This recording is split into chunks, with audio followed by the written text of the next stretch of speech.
Welcome back to another video, everybody. So what I'm going to be going over today with you guys specifically is how to pass prop firm challenges at any point in time. And what I did was a deep analysis and ran a simulation depending on your current skill level. So without any other bullshit, I'm going to get right into the video. So this is going to be a report that I ran. So I ran essentially what would be similar to a Monte Carlo simulation where I grabbed 400,000 simulated traders at 4 different skill levels and 4 different account sizes. So this is all data-driven recommendations. And then at the end of this video specifically, what I'm going to be going over is how I like to pass my prop firm challenges. But the one thing you guys have to remember is how I do it may not necessarily work for how you do it because I've been trading for 9 years. So like I said before, 400,000 simulations that were ran, 4 different profiles, 5 account size, 20 different combinations. So you're going to have 4 different types of traders, and you need to identify what type of trader you are and what stage you're in. Of course, we have the beginner, which has only been trading for roughly a year. Now, on average, what I've seen from students that I've mentored and looking at other people's results online, a beginner trader is going to have a rough win rate of a negative win rate of 38%. Usually, their winning trades will be much smaller than their losing trades, which is why the R multiple here is negative, and they'll take about 4 or 5 trades a day, and then a revenge trading percentage. I put that in there because once they take a loss, they immediately hop back into another position of 35%. So this is where you're still learning. You're over trading, revenge trading, and you're still learning overall. Now, an intermediate trader specifically will have a little bit of a higher win rate, so about break even, let's call it 46 to 50%. Now, this is where things get a little bit better because now the R multiples are positive. So you're risking 9 points on average and you're gaining 10 points on average, taking about 3 trades a day, and you don't revenge trade as much. You're going to have a little more skin in the game. Now, this isn't going to be for everybody, but you just need to identify where you fit in this category. And then from there, what we're going to be going over is what account sizes you should be picking based off of that category, because higher account balances don't necessarily mean that you're going to have more room to breathe. And we'll go over those statistics in a little bit. And then you have an 18% revenge trade. So you have a system, but you're still inconsistent, especially when it comes to executing and pulling that trigger. That's typically like the 1 to 3 year mark. And then, of course, you have a little bit more advanced trader where you've been trading for 3 to 5 years. Your win rate's about 50%. Your R multiple is much more positive. You're risking 8 points to gain 12 points on average. You take about 2 to 3 trades a day, and you revenge trade 8% of the time. So you have good discipline or much better discipline, and you have more of a consistent edge. And then, of course, a professional trader is a 57% win rate. Plus, you have double an R multiple, and you take about 1.8 trades a day. And again, I'm grabbing an average here. There's some scalpers that may take 5 trades a day. There's some people that may only take 1 trade a day. There's some people that might not even trade every single day. This is just, again, cumulative data here. So now this is where you're going to really be only focusing on A+ setups.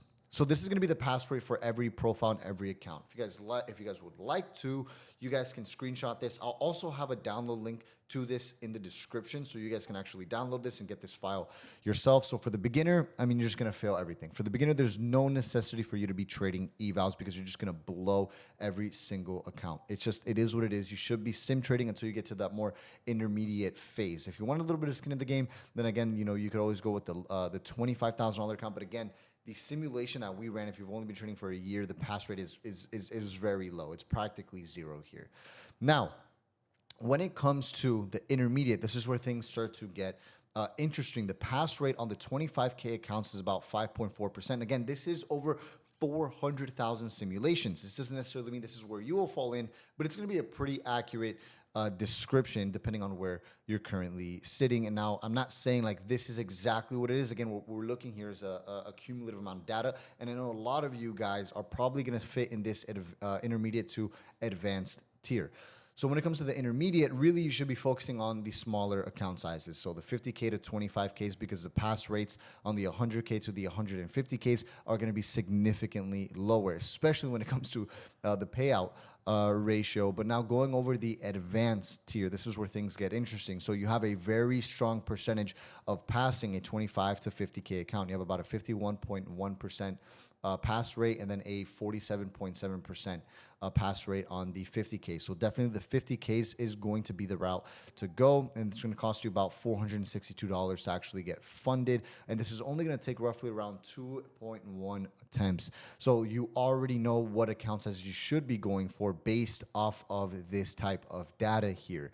Now, when it comes to the 100Ks, it's going to cost you so much more money. I mean, this is a total of 30 or $13,000 invested, and it took you 36 different attempts. Now, again, what I'm doing here is I'm grabbing a simulation of real data of over 400,000 simulations, and I'm accumulating it for you guys so you guys could visually see what may make the most sense for you. And I'm just grabbing this data and putting it in front of your face so you don't blow endless money on accounts. Because if you're somebody, you're in the advanced tier, but you see you're struggling passing the 100Ks or the 150Ks, well, that's just because the majority of the time what's going to be and what's going to make the most sense for you is going to be going with these smaller accounts because of the drawdown to profit ratios, the daily loss limit to profit ratios, and then on top of that, the buffer that's required to actually be made to request the payout.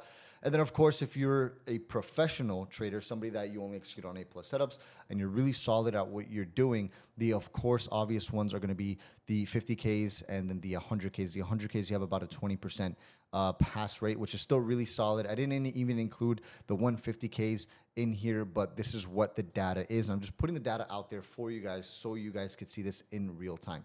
Now let's go over a little bit more in depth which accounts to buy by career stage. So if you're more in the intermediate, because again, pass rate is 0, it makes no sense.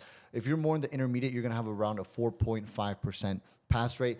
And this is data that I've grabbed from other prop firms, from owning a prop firm myself in the CFD space. And then on top of that, from looking at students and other studies that were done online. So this is where I grabbed the majority of this data from.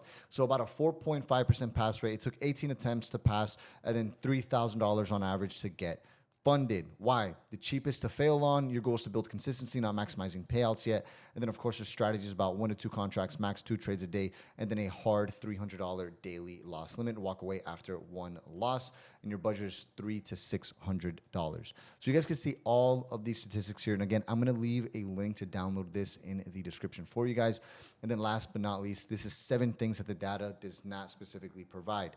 Bigger account equals better. So beginners on an 100K have an average pass rate of 0%. Advanced traders on a 25K have a 51% pass rate. And then ideally what you want to do is just start small and then prove your edge and then scale from there. There's no necessity to jump into the 150Ks right away.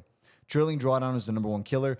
It's not really the profit target. It's not the daily loss limit, but beginners fail 100% from the trailing daily drawdown, depending on the prop firm that you're trading with. It catches the traders who go ahead and then give it back, who get ahead and then give it back.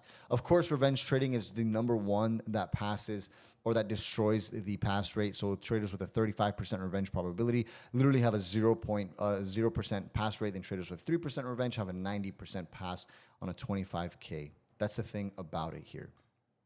So then, of course, the cost to get funded. At a 5% pass rate, you have about $150 per eval, which is going to cost you around $3,000 to get funded. At a 20% pass rate on a $350 eval, it's going to cost around $1,700 to get funded. But without further ado, like I said before, I'm not going to go over all the statistics, but you guys can download this in the video in the link in this description. I'm going to get into how I personally ran these 50K accounts. So these are 50K Lucid accounts that I just purchased literally today, specifically for the goal to make this video on how I like to do things. So really it just comes down to risk management. So on these accounts specifically, I have a daily loss limit of about $1,500 and a max total drawdown of about $3,000. Now, what I like to do is if a setup does occur that is high in R multiple, that is not an A+ setup, I'm only going to risk around a quarter of my daily loss limit. So the #1 thing, because again, take into consideration, I've been trading for 9 years. I risk on average my total daily drawdown in a day to try and double that daily drawdown so I can then pass the account in 1 day. Because for me, the $500 that I spent on these challenges, on these evals, fortunately enough, is not going to make me lose sleep at night. You know, it's not a considerable amount of money, and I could try multiple times and fail multiple times and it not affect me in a negative way financially. So I want to put that out there. This is why I risk the way I do, because #1, if I spend so much time on an eval, I've wasted days or weeks worth of potential great setups and good trades, because the market's going to go through different regimes. It's going to go through different environments. Some environments may be great compared to others, and it's also about timing as well. If you pass when the markets are in really great and easy conditions, then typically by the time you get your funded account, you know, the markets are going to start moving sideways and you blow your funded account. So I do not like to spend a lot of time on my evals. Typically it's on the very first day, I'll either pass or hit my DLL, and then I'll try again on the second day to then make that money back plus more. So when it comes to any setup that is not an A plus setup, I'm gonna take the setup. But again, when it comes to any setup that is not an A plus setup, I will take it with smaller risk. So my DLL is $1,400. I knew that I wanted to risk a max on this trade of $400. Now, why did I take this trade specifically? Because it is a value fade day. Now, what I saw here on the footprint charts and on the book map here and on the deep DOM, I know a lot of you guys have been asking me questions. I don't use the book map. I use the heat map with the deep DOM. So that's going to be Deep Charts is software and their version of the heat map, and the software that I'm using today and the software I use every single day to trade is going to be Deep Charts, which if you guys want a discount off of Deep Charts, you can get 10% off of your monthly subscription by using code DTI10 at checkout on deepcharts.com. I'll have a link down in the description for you guys as well. And the way I connect my prop firm accounts to Deep Charts is via Rhythmic Connection. And Deep Charts also has a built-in trade copier, just to get that all out of the way, because I see a ton of questions asking me, what softwares do you use? What softwares do you use? So to really quickly break this trade down, this is not an A-plus trade setup. Why? Just simply because we pushed into the edge of value, and I was looking for a quick fade and a quick move back down into the point of control, which the buyers defended throughout the entire morning session. So what I identified here was a large absorption from the buyers on the wick, and I entered on the retest of that absorption. Once I saw that we broke right through, buyers get absorbed again, and then I saw aggressive selling start stepping in on the footprint charts. That's when I executed myself into the trade. Now I'm trading here. I don't want to risk more than $500 on this trade. So my stops is right above that absorption point, $400 risk on this trade plus commissions, and I'm targeting the POC to pass these 50K accounts, which is going to be $3,100. That's the thing about the 50Ks too. You don't have to make $6,000. You don't have to make $9,000. You only got to make $3,100 just to take commissions into consideration. As you can see, there's like a $20, $30 commission for 4 contracts, like $12 per contract. And the thing about it as well that you guys need to understand, when you evaluate the risks and you evaluate the buffers that you have to make and then the payout caps on top of that, you're only losing a couple of $100. What you have to be accurate with specifically is you have to be accurate with the trades that you're taking and not just blow it all up in one single trade when it comes to the funded account, and you build that buffer slowly over time. On the evals, again, what I did was on this B plus setup, I did not go in with my full daily loss limit. I just simply went in with my $400 risk, because worst case scenario, if I take the loss, I still have another $1,100 I can risk on the day to be able to make more money, to make that loss back and then potentially pass the eval. So that's why I took this trade, and immediately I get stopped out. I don't immediately reverse the position. This is a 5-minute time frame. If we look at a footprint chart here, which I'll pull it up for you guys. If we look at this footprint chart here, what you guys could see is this is where I get stopped out. Price pushes through this absorption. We have aggressive buying stepping in. Sellers absorbed. You can see all of the absorption down here. This is the candle that stops me out. Then shortly after, price pulls back down. I see more selling get absorbed. You can see lack of participation on the way down, but a large negative delta, which is showing me and confirming sellers getting absorbed. And then shortly after that, once buyers started to step back in, this is where I executed myself into the longs, because now I knew my thesis was invalid. And on top of that, what we're looking at here is we're looking at not only are we accepting outside of value, but when it comes to these days where we open up inside of a prior value area, there's a higher probability of a trending day. So, you know, I only look to fade like the first 2 hours of the day. So that's why I was classified as a B setup, because we could have still saw that temporary fade for buyers to then reload, but it wasn't a great setup, which is why I did not risk the whole DLL. If I would have risked the whole DLL, I would have only needed to make maybe a quarter of this move here, or just increase my stop, but there was no necessity for that. So now on this second trade, because it's an A plus setup, it's aligned with the context on the day. We have the confirmation from the order flow data, and then from a technical standpoint as well, we can see we're slowly grinding up. So everything is lining up for an A plus setup. And then when I took this position, I just placed my stop loss, what would have been my $1,000 DLL. So worst case scenario, I would have DLL on the day. As you guys could see, after a little bit of time, you could see sellers get absorbed here again, and immediate buying comes in and pushes the market up. Ton of volume traded on this candlestick. How do we know that there was a ton of volume traded on this candlestick? Well, I can just really quickly go here, go into indicators to confirm the move here. I can go into deep stats so I could read the statistics of every single candlestick, how much volume was traded, what the deltas are. And you could see on this breakout candle, there was an average of 30,000 contracts executed. And if I were to go down to, let's go to a 1 minute time frame and look at the breakout candle a little bit more in depth here.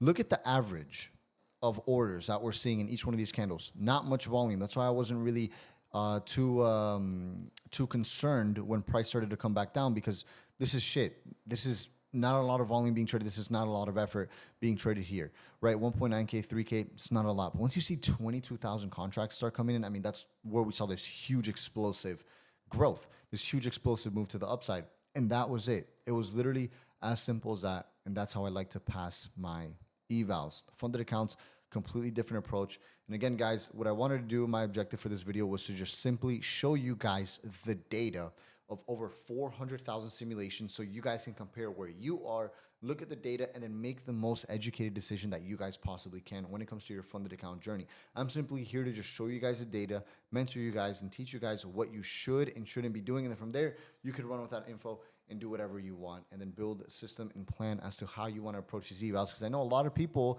maybe they can't afford to lose 500 bucks on a couple of evals. Then at that point, you should really ask yourself, should you be investing that much into just evals alone if you don't have the skill nor the capital behind you? So these are all just different things to think about, but I will talk to you guys in the next video.